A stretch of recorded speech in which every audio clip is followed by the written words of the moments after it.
ekosistem adalah suatu sistem ekologi yang terbentuk oleh sistem timbal balik yang tidak dapat terpisahkan antara makhluk hidup dengan lingkungannya.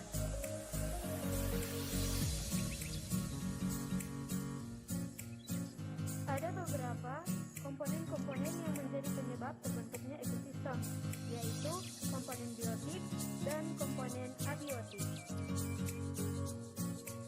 Komponen biotik adalah komponen yang terdiri dari semua makhluk hidup, sedangkan komponen abiotik merupakan komponen berupa makhluk mati.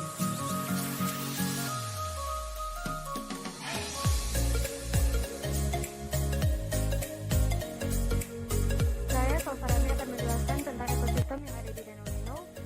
Komponen biotik terdiri dari pohon dan beberapa hewan seperti burung, sedangkan komponen abiotik seperti cahaya matahari, air, dan batu.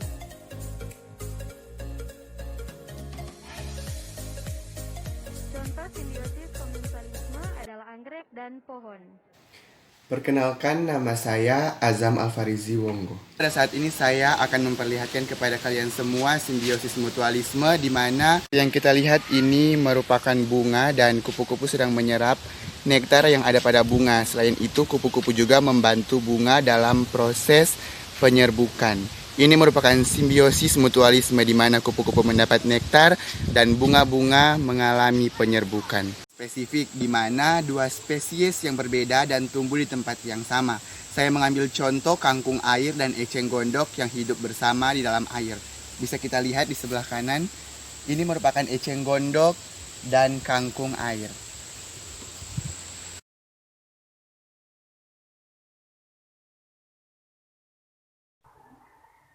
Hai, saya Miracle Kristianningsi Bambulu dari program studi farmasi kelas B. Di sini saya akan menunjukkan kepada teman-teman sekalian tentang populasi atau kepadatan sampah yang ada di daerah tempat tinggal saya. Yuk kita ketok. Teman-teman, di sini tempat pembuangan sampah yang terdiri dari botol plastik yang tergolong dalam sampah anorganik. Ada rumput-rumput, kayu, ada kaleng. Di sini juga ada sampah plastik, sendal yang sudah tidak dipakai, dan ada botol plastik. Dan di sekitarnya sudah ditumbuhi rumput dan daerah di sekitarnya becek. Bisa dilihat tanahnya becek dan juga ada genangan air.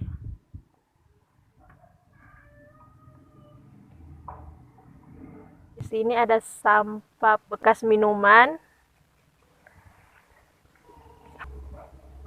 Ada sampah-sampah, tas plastik, karung, hingga daun-daun yang berserakan. Jadi kesimpulan yang bisa diambil, di daerah tempat tinggal saya ada macam-macam sampah.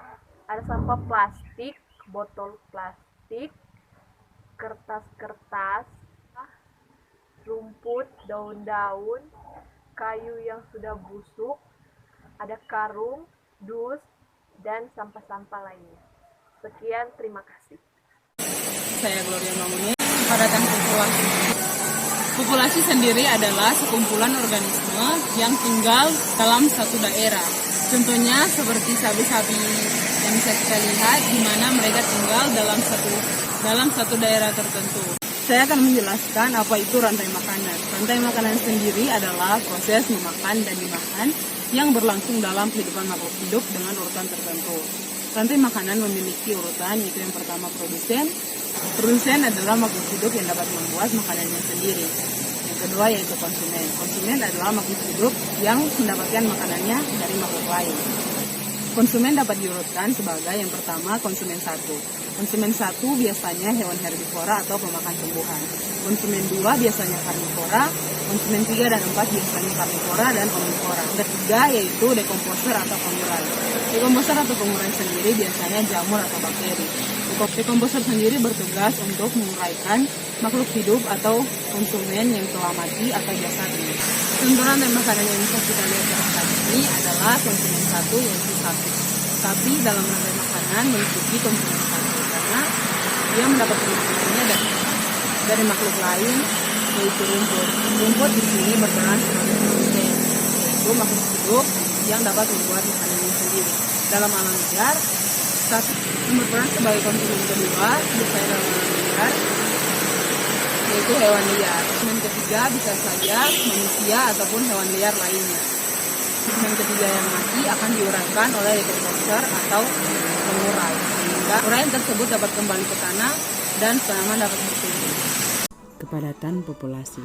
Populasi sendiri adalah sekumpulan individu yang tinggal di suatu tempat. Sedangkan kepadatan populasi sendiri adalah hubungan antara jumlah penduduk per satuan luas atau volume ruang yang ditempati pada waktu tertentu. Antara dua hal yang mempengaruhi perubahan kepadatan populasi suatu organisme pada suatu daerah atau tempat, yaitu yang pertama adanya individu yang datang, yaitu individu yang lahir atau datang dari tempat lain. Kedua, adanya individu yang pergi, yaitu individu yang ada mengalami kematian atau pergi ke. Yang dapat dilihat bahwa ini adalah populasi tanaman, yaitu tanaman padi. Penghitungan tingkat kepadatan populasi tanaman padi adalah jumlah rumpun sama dengan 10.000 meter. Penghitungan tingkat kepadatan populasi tanaman padi menggunakan jarak tanam sistem Tegel, yaitu jumlah rumpun sama dengan 10.000 meter kuadrat dibagi dengan luas jarak tanam meter kuadrat. Baik, Cifel di sini. Saat ini kita akan membahas tentang parasitisme. Seperti contohnya nyamuk yang hanya dapat menguntungkan dirinya sendiri. Nyamuk menggigit manusia untuk mendapatkan makanannya. Dan yang dirugikan adalah manusia, di mana nyamuk menggigit dapat menyebabkan bengkak dan iritasi. Kembali lagi dengan Cifel di sini. Di sini kita akan membahas tentang interspesifik. Di sini kita ambil tentang kompetisi sesama ikan hiu jantan, di mana mereka memperebutkan daerah wilayah mereka untuk mereka tinggali. Tujuan mereka untuk memperebutkan wilayah kekuasaan tidak lain dan tidak bukan untuk memperkuat persediaan makanan demi kelangsungan hidup mereka.